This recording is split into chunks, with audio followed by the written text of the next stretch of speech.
The Chicago Bears wide receiver that needs this training camp the most is Chase Claypool.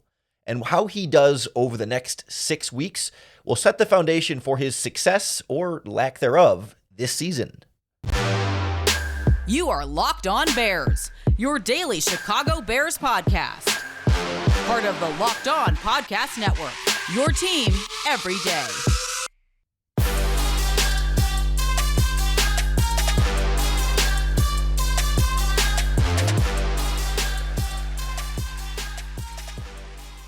This is Locked On Bears, and I'm your host, Lauren Cox. I'm here to bring you your daily, in-depth Chicago Bears news and analysis. You can follow me on Twitter at CoxSports1. You can follow the podcast on Twitter at Locked On Bears. You can like Locked On Bears on Facebook, join the Locked On Bears Facebook group for even more Bears talk, and make sure you hit that subscribe button on the Locked On Bears YouTube channel to keep up with all of our video podcasts as well. Thanks for making Locked On Bears your first listen today. We're part of the Locked On Podcast Network, your team every day. And we especially love our everydayers tuning in 5 days a week as we ramp back up to a full 5 days a week podcast from here on out. We're getting ready for training camp right now with our training camp previews, continuing on with the wide receivers today. We'll look at why this training camp is so important for Chase Claypool in particular, and why I think this is kind of the moment, this is the time that's really going to set the stage for whatever he's able to do this season, good or bad. We'll also check in on some of the other younger players at wide receiver that really need this time, that we'll kind of get some clearer answers about guys like Velus Jones and Tyler Scott this season. And I also want to check in on some of the guys that were here last year at training camp, where now all of a sudden there's a heck of a lot more competition on this roster, and none of their roster spots are certainly guaranteed or handed to them the way they may have been last year. But for me, this training camp for Chase Claypool is so pivotal, and I think it's going to go a long way towards determining what his regular season looks like. We're all looking for Chase Claypool to be better this next year, certainly than he was last season, but also more generally try and get back to the level of play that we saw him play early in his career with the Steelers. I mean, that's what Ryan Poles traded a second-round pick for, was for the 875-yard receiver his rookie season in Pittsburgh, not the guy who ended up at 451 last year, split between the two teams, but really only had like 14 catches for 140 yards in 7 games for the Bears last season. 2 catches a game for 20 yards was not the player the Bears traded for, and they need him to be better this season. And that starts with what he's able to do at training camp. We know that through the course of this offseason, there have been rumors, speculation, whatever you want to call it, about Chase Claypool's motivation and his sort of, internal drive to be the best that he can be on the football field. We talked about how that's doesn't seem to track with everything else we've been hearing. Justin Fields kind of raved about the attitude change he's seen from Chase Claypool this season. And this is really his first offseason with the Chicago Bears after he came in halfway through last season. And I think the idea is that, okay, we can kind of, excuse, write off, maybe even ignore last season's Chase Claypool showing, with the understanding that now this year he has a full calendar year almost, or certainly a full regular offseason to learn the offense, to get on the same page with Justin Fields, and to be as comfortable as possible, as opposed to being thrown out there in the middle of the season, having to learn everything on the fly and adjust to a new team that wasn't really that consistent at passing the ball anyway. And some of those things can start to explain more of why Chase Claypool wasn't successful last season. But if he wants to have that success then this season, this offseason needs to be the time that he gets on the same page with Justin Fields and gets as deep of an understanding of this offense as possible to get the biggest role possible and be as successful as possible. And after minicamp and OTAs, we learned that he had been dealing with some soft tissue type injuries and was in and out of practice a little bit. And even Matt Eberflus, the last we heard from him, wasn't 100% certain that Claypool would be good to go for training camp. Expects him to be, but I don't know that was with 100% certainty, as we read between the lines a little bit there. And so, first and foremost, Chase Claypool needs to be on the field at training camp. He needs to be there for as much practice as possible. Allen Iverson said, we're talking about practice here. We are with Chase Claypool. Practice really does matter for not only is he generally speaking a young player, he's played a lot of NFL snaps, but especially a new player on a new team. You compare it to like DJ Moore, who very quickly got on the same page as Justin Fields and has been very, very quickly like building that really strong wide receiver to quarterback connection. It feels like he's way ahead of schedule in that regard that you would expect for a player that just came in March. It gives off the perception like Moore is ahead of Claypool, despite Claypool being here a full, 6 months longer and had regular season games with Fields. I mean, maybe that's not an accurate reality, but that's what the perception feels like here from the outside. It's really on Claypool at this point to be out there and get as many reps as possible to best understand the offense, but also get those repetitions with Field, the muscle memory of Field, and understand your quarterback, how he likes certain things, how he likes certain routes, so he can understand you and how you run certain routes and how you like certain passes, and really getting on the same page. Because DJ Moore is going to be number one wide receiver. He's already on a great path. Darnell Mooney's been injured all offseason, but he'll pick back up with Fields pretty quickly. And so, there's a lot of mouths to feed all of a sudden. And Chase Claypool's got to determine where he fits on the depth chart, but also just in the passing offense, because Cole Kmet's going to get a lot of receptions. Robert Tonyan might be a bigger part of this as a second tight end. Certainly running backs out of the backfield, they're going to catch passes. Is Chase Claypool the third option passing after Moore and Mooney? Is he the fourth after Moore, Mooney, and Kmet?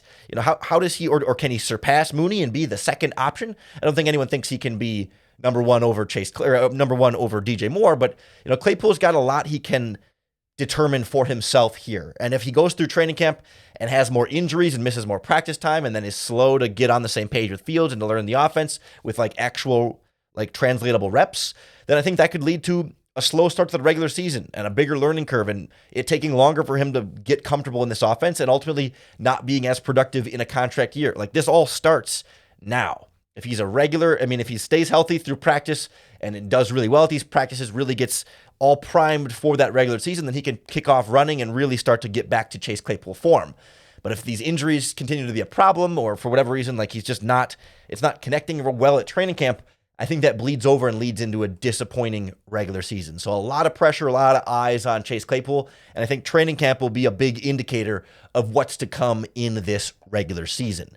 He also has some really talented young players behind him on the depth chart that also want playing time in this offense, are going to be competing for those snaps and that role in this passing game. So we'll take a closer look at what we want to see from Velus Jones and Tyler Scott, the young guys at training camp, next on Locked On Bears.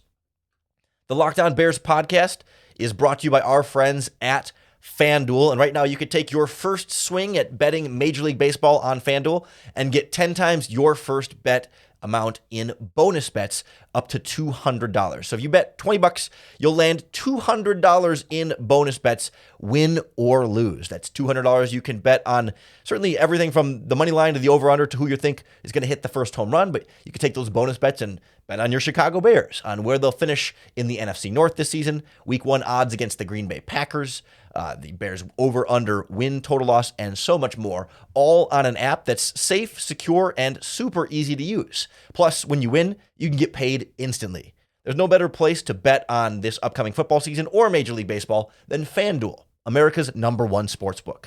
Sign up today and visit FanDuel.com/lockedon to get up to $200 in bonus bets. That's FanDuel.com/lockedon. FanDuel, official partner of Major League Baseball. If Chase Claypool falters in any way, or certainly if he suffers injuries, a couple of young guys are right there behind him on the depth chart to try and snatch up some of his playing time. And I'm particularly interested in seeing how Velus Jones develops now in his second training camp with the Bears, and also what Tyler Scott is able to show us in his first year and first training camp on the Chicago Bears. Neither one is guaranteed a particular spot on the depth chart. I think at this point, both players are guaranteed a spot on the 53-man roster. Certainly Tyler Scott, as a rookie fourth-round pick, they will be patient with. He will have a spot on this roster. They're not going to cut him and practice squad him. And as disappointing as Velus Jones was last season, he was a third-round pick last year. Even if he's not doing well at receiver right now, I still think he's got a certain level of guaranteed patience built into him and his evaluation and how the Bears view him on this wide receiver depth chart. And I do want to get into some of the other guys on the receiver depth chart in a minute, but you look elsewhere, it's Equanimeous St. Brown, Dante Pettis, Simba Webster, and then guys that you probably haven't heard of much before, like Darius Fountain, Joe Reed, and the 2 undrafted rookie free agents, Thyrick Pitts and Aaron Cruikshank. Like, we'll get into this a little bit, but to me, like, there's a clear 7 guys at the top there. Moore, Claypool, Equanimeous St. Brown, Tyler Scott, Velus Jones, and Dante Pettis are kind of the clear top 7. Webster would clearly be 8th, and then everybody else behind them is kind of training camp body type, but open competition to see if anybody could be the surprise this year.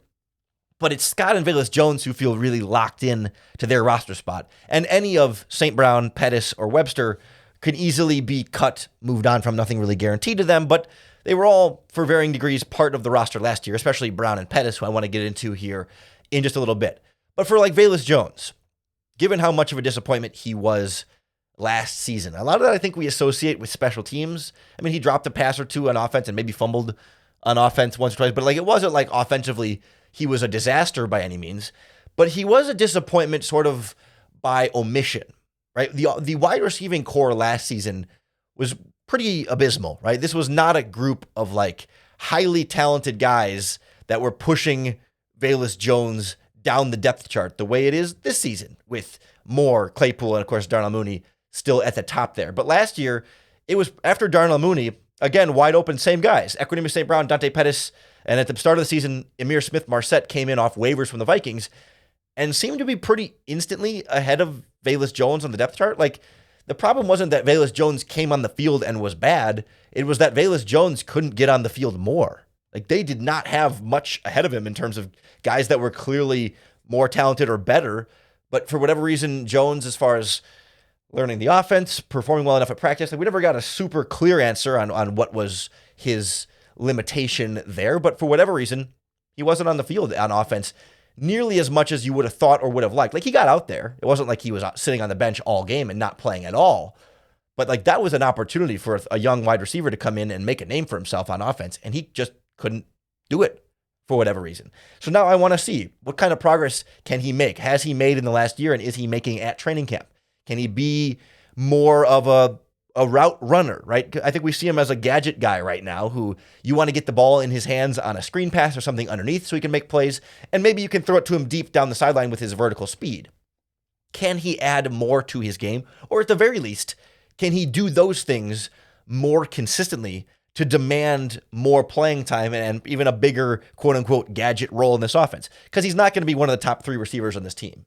At best, he could be 4th. And even that seems like it's pushing a little bit with some other really good guys competing with him, including Tyler Scott, the rookie from Cincinnati, who we're also excited about as a young player that can come in and, again, be that a similar type of thing, a vertical receiver with some speed to take the top off, but also a guy who you can work in underneath and try and let him make some plays after the catch. We know the Bears have been working him in the slot a bit more, much like Darnell Mooney's been playing a little bit more slot, but both guys can play on the outside as well.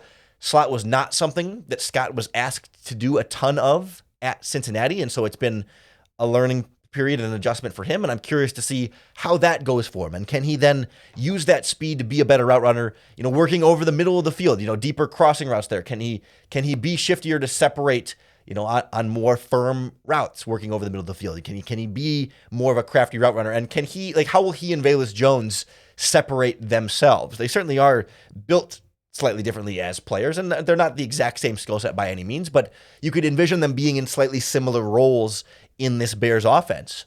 And so who's going to get those who's going to get those snaps? And if you want to work in a screen pass to a speedy receiver, is it going to be Velus Jones or is it Tyler Scott?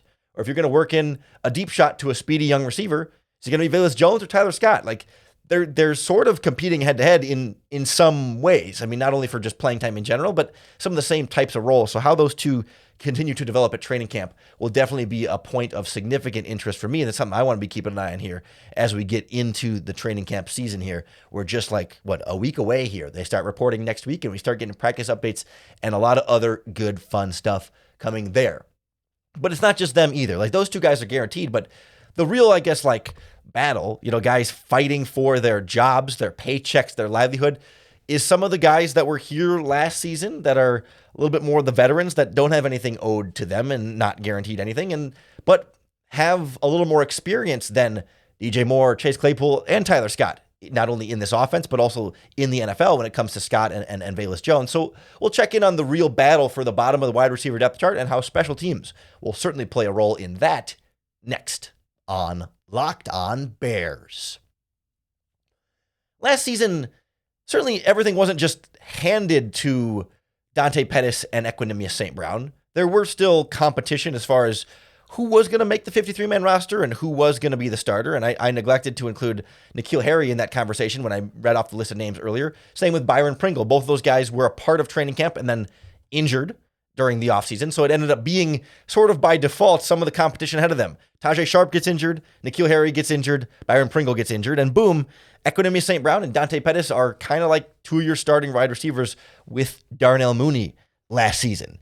Now all of a sudden, not only are there more bodies ahead of them like there were last year, but there's some like really good, talented wide receivers ahead of them. And I don't want to say that it was handed to them last season, but nothing is going to be handed to them this season. Like, it's more like they kind of almost made it by default. Like, they had to earn it. They had to perform well enough at training camp. I mean, they did beat out the likes of Velus Jones. They kept Velus Jones on the bench. They kept N'Keal Harry on the bench when he was no longer injured. Like, they did earn some of their way, but now they've really got to earn their way. Those guys are not guaranteed anything, any kind of playing time. And with two young guys that we just talked about really ahead of them on the depth chart, you might have St. Brown, Pettis, and Simba Webster competing for one roster spot between the three of them. I mean, maybe two if they depends on if they keep 6 or 7 wide receivers, but it feels like 5 guys are set. And they could realistically stick with just 5 guys. I think the initial 53-man roster last season was just 5 players. Pettis, Brown, Mooney, Ihmir Smith-Marsette, and Velus Jones, because of Pringle and Harry, and of course Tajay Sharp was injured and released much, much sooner than that. So those guys aren't guaranteed anything. And I mean, none of them could make the roster in theory, especially I never like to completely count out or discount the other guys on the roster that we're not as familiar with, the Doris Fountain, the Joe Reed, the Tyreek Pitts, and the Aaron Cruikshank, because you never know when one of those guys emerges as, the preseason hero, the training camp hero, the Dane Sanzenbacher, or the Jesper Horsted. He's at tight end, but there's another wide receiver in there. I am picturing white, short slot wide receiver that wasn't Dane Sanzenbacher, but I'm struggling to think of another name. Let me know in the comments on YouTube or on Twitter if you can think of your other favorite wide receiver / pass catcher training camp heroes over the years, like a Dane Sanzenbacher. But there's always the possibility that one of those guys is able to eclipse one of the guys ahead of them. Because again, like Pettis and St. Brown have bounced around the NFL a bit and are not, well, St. Brown's been 2 teams, but still, like, they're journeyman type players. And any of these other guys certainly are in a position to surpass them, even if they're not going to get past Scott and Jones and then the 3 starters really at the top of the wide receiver depth chart. But like, all of a sudden, Equanimeous St. Brown, it's go time, man. Like, you and Dante Pettis, you're going to have to earn your keep even more so on special teams this season than compared to last season. I think they both played special teams last season, and that was part of the equation of making the 53-man roster.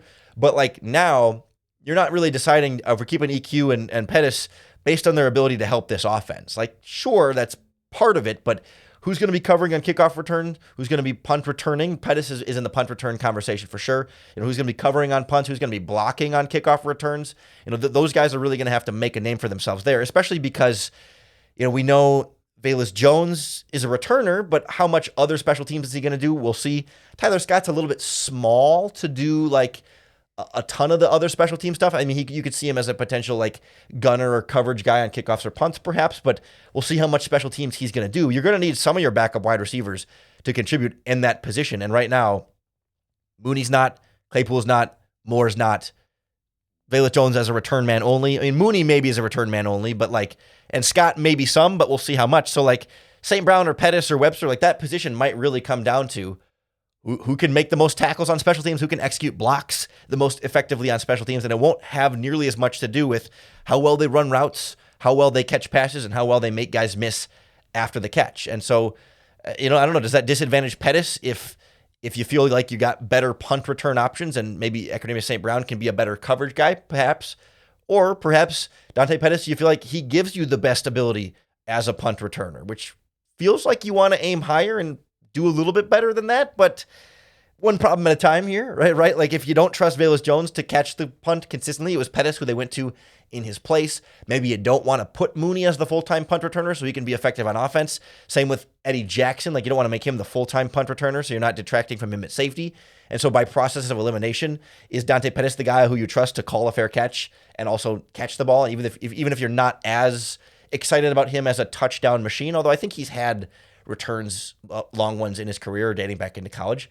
You've also but at the same time, then they're also competing with other guys for those special teams roles, like a Treston or like a Travis Homer as a return man and special teams guy, as potentially the number 4 running back versus the number 6 wide receiver. If they're going to do similar things on special teams, which one do you keep? Like all of a sudden, your roster spot battle becomes not only with the other guys at your actual position, but then other guys at other positions. Is there a 6th or 7th cornerback that can do all the same things as you on special teams or better, that you'd rather keep an extra body there because he can cover and he can block on those better than you can as the wide receiver? Like that's going to be interesting to watch. And especially I think the preseason is such a key window into how the Bears view some of their special teams guys. Either the guys who aren't getting a ton of run in preseason games because they trust them already. Like you don't typically see the special teams aces of the past, like Sherrick McManus or DeAndre Houston Carson. They wouldn't play a ton in the preseason on special teams because you already know that they're good at special teams. So they would be running other guys through to try and get as many snaps for them as they could. So either you're not getting special team snaps because they believe in you, or you're not getting special team snaps and you're screwed if you're not getting special team snaps in the preseason. Like if you're not already a proven commodity there and you're not getting that playing time, then your chances of making the 53 are pretty darn low. So I think we're going to see a lot of Pettis and EQ in that role, and Simba Webster as well, who has some return ability in there. And I think the Bears will keep 6 wide receivers and one of them will make the team just to have some sort of experience in there. At this point, my money would be on Equanimeous St. Brown because he was re-signed the earliest and has the familiarity with Luke Getsy. And also, like, Pettis is a little bit more of a slot player, which Mooney is and Tyler Scott is. I kind of see them as the 1 and 2 on the slot spot. I mean, maybe Pettis could be the better backup slot there, but you have more redundancy in the slot there as opposed to, like, Equanimeous St. Brown as more of a big-bodied outside receiver. Like, you've got speed guys in Velus Jones and Tyler Scott. Equanimeous has more of the length and height and some speed too and some vertical ability, but just to mix up the body types there and the skill set a little bit more, I would think St. Brown is going to be the favorite there, but very open competition there on the back end of wide receiver that we'll be keeping close tabs on right here on the Locked On Bears podcast. So make sure you hit that subscribe button on YouTube or wherever you listen to podcasts. That's going to be the best way to keep up with all of our daily, in-depth Chicago Bears news and analysis. Thanks for making Locked On Bears your first listen today.